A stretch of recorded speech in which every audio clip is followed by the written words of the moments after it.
আজকে mother's day. তো মার জন্য আমার কাছে প্রত্যেকটা দিনই খুবই স্পেশাল। এই জন্যই বলছি যে আমি এতদিন যা কিছু করেছি, যতটা স্যাক্রিফাইস করেছি, কম্প্রোমাইজ করেছি, সমস্তটা আমি শুধুমাত্র আমার মায়ের জন্য। একদম বলতে আমার কোনো দ্বিধা নেই যে আমি আমার মার জন্যই আমি এগুলো করি আর করবো ইন ফিউচার।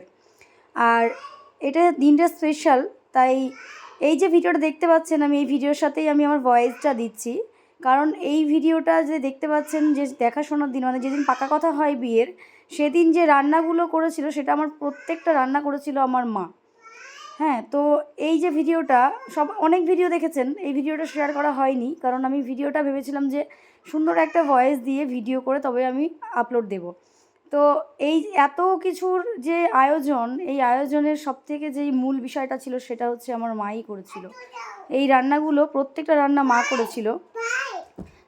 এই রোদ গরমে এত কষ্ট করে বসে এখানে রান্না করাটা যে কী কষ্টকর ছিল সেটা সত্যি বলছি, চোখের সামনে দেখেছি তাই বলতে পারছি।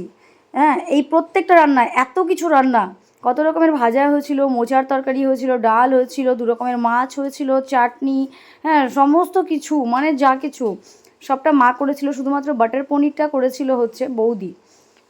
তো সেই সমস্ত রান্নাবান্না যে খেয়ে প্রশংসা করেছে প্রত্যেকেই, কিন্তু এই কষ্টটা করেছিল মা। তো এই ভিডিওটা না দিলেই নয় যে সেই দিনটার বিশেষ যে মানে সবাই খুব কাজ করেছে, সবাই খুব খেটেছে, সেটা নিয়ে কোনো কথাই বলবো না। আমার বাড়ির প্রত্যেকটা মানুষ প্রত্যেকের নিজের নিজের কাজে ছিল, কিন্তু এই কাজটা করেছিল আমার মা। তো কেমন লাগলো জানাবেন, আর ভালো লাগলে লাইক করবেন।